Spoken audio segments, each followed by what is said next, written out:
안녕하세요. 잡시광입니다. 우리 기술로 만든 초음속 전투기 KF-21이 공중급유에도 성공했습니다.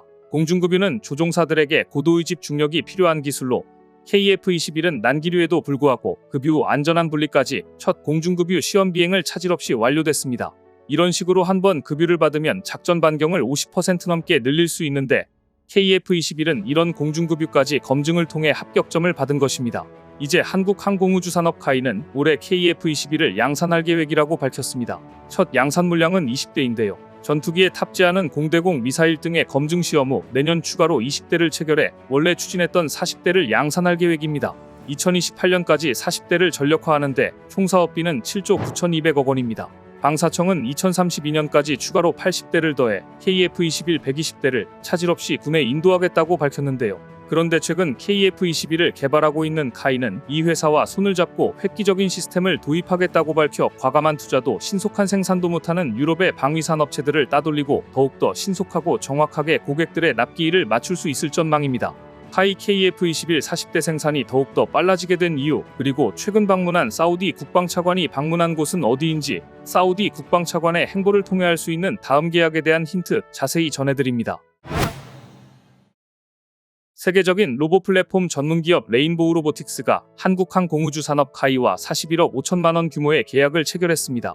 계약 내용은 놀랍게도 한국형 차세대 전투기 KF-21을 위한 동체 구조물의 내 외부 홀가공 라인에 레인보우 로보틱스의 협동 로봇을 투입하고 드릴링 자동화 시스템을 구축하는 것이었습니다. 레인보우 로보틱스는 카이스트 휴볼의 모준호 교수가 창업한 로봇 기업으로 대표 제품인 휴볼은 카이스트에서 개발한 대한민국 최초의 이족보행 휴머노이드 로봇이었습니다. 이후 2019년 휴보에서 쌓아온 기술력을 바탕으로 협동 로봇인 RB 시리즈를 개발해 산업용 로봇 시장에 본격적으로 뛰어들었고 현재 적재량 5kg의 RB5 모델을 비롯해 적재량 3kg의 RB3, 10kg의 RB10 모델 등을 공급하고 있는데요. 그런데 업계가 두 회사의 이번 계약을 주목하는 이유는 협동 로봇 드릴링 시스템을 제조 현장에 적용하는 것이 세계 최초의 일이기 때문입니다. 협동 로봇 드릴링 시스템은 레인보우 로보틱스와 카이가 지난 3년간 연구 개발을 통해 완성한 시스템으로 협동 로봇을 활용해 전투기 외관 부품 홀가공 자동화 시스템을 완성한 것입니다. 두 회사는 이 시스템을 통해 홀가공 작업 완료 후 각 공정별 내용을 데이터화하고 작업 현황을 실시간 확인하는 등 완전 자동화 시스템을 위해 앞으로도 협력할 계획이라고 밝혔습니다. 그동안 전투기 홀가공 작업의 작업자가 좁은 공간에서 불편한 자세로 드릴 작업을 수행하면서 부품 가공에 불량이 발생되는 일이 빈번했습니다. 이 점을 개선하기 위해 협동 로봇 자동화 시스템을 도입하게 되었고 제품의 불량률을 낮추고 생산비 단가를 낮출 수 있는 기반 기술이 되며 생산성은 물론 안전성까지 향상될 것이라 기대되고 있는데요. 뜻깊은 것은 이번 계약이 세계 최고 수준의 품질을 자부하는 레인보우 로보틱스의 협동 로봇과 한국 최초 국산 전투기인 KF-21 제조 라인이 만난 사례라는 점입니다. 이번 세계 최초 협동 로봇 드릴링 자동화 시스템이 성공적이란 평가를 받게 되면 한국은 다양한 방위산업 분야에 협동 로봇을 적용될 수 있게 될 것입니다.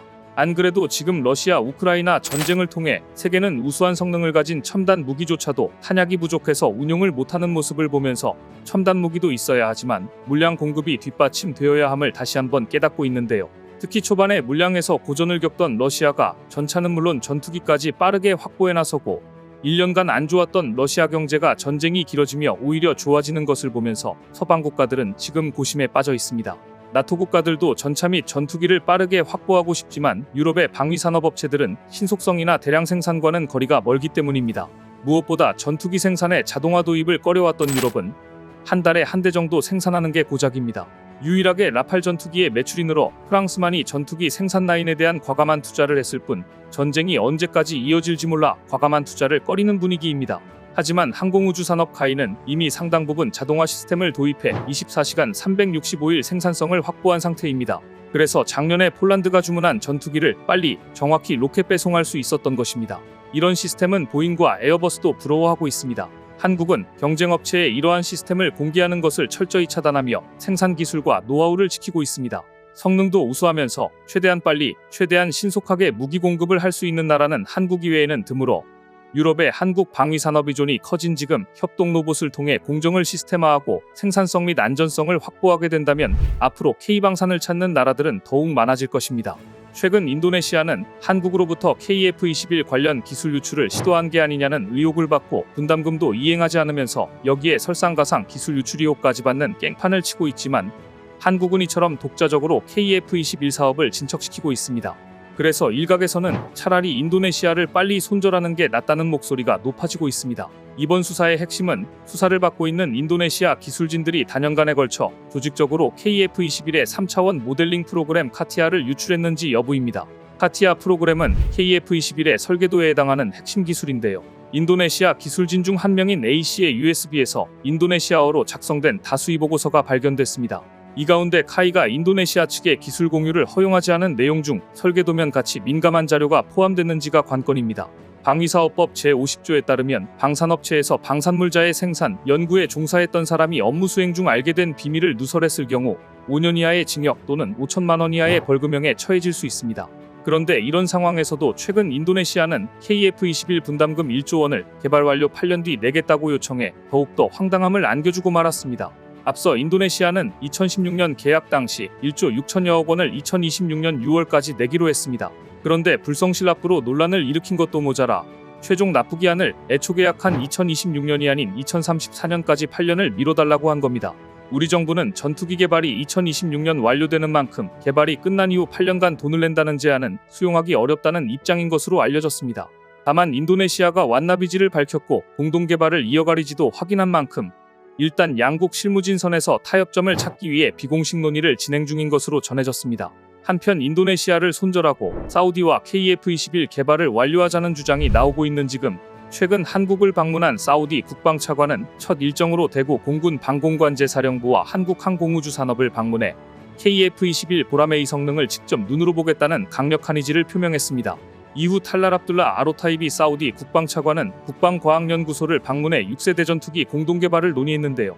하나에어로스페이스는 지난달 사우디아라비아 리야드에서 열린 월드 디펜스쇼 2024에서 KF-21의 심장인 F414 엔진과 전투기 인운인 A4레이다, 첨단 항전 장비 등을 전격 공개하면서 사우디의 관심을 이끌어냈습니다. 앞서 카이는 인공지능 기반 무인 전투기가 포함된 차세대 공중 전투체계 개발에 1천억 원을 투입하겠다고 발표했는데요. 미국, 중국 등 세계 주요국들은 최근 조종사가 직접 모는 유인기와 AI 기술 기반 무인기를 편대로 묶어 표적 공격 능력과 조종사 생존성을 향상하는 유무인 복합체계 개발에 주력하고 있는데 카이 역시 무인 전투기 개발을 위해 1천억 원을 투자하겠다는 파격적인 계획이었습니다. 카이는 유무인 복합 패키지 기술을 앞으로 해외로 수출되는 KF-21과 FA-50에 적용할 경우 수출 경쟁력이 크게 강해질 것이라고 기대하고 있는데요. 사우디 역시 한국의 이런 경쟁력을 눈여겨본 것이라고 분석됩니다. 그런데 사우디 국방차관은 이번에 한국에 와서 카이의 KF-21 사업장 외에도 한국 해군 진해 잠수함 사령부도 방문했습니다. 탈랄 압둘라 아로타이비 차관은 이곳에서 실전 배치된 3,000톤급 장보고3 배치원 2번함을 주의 깊게 둘러봤다는 후문입니다.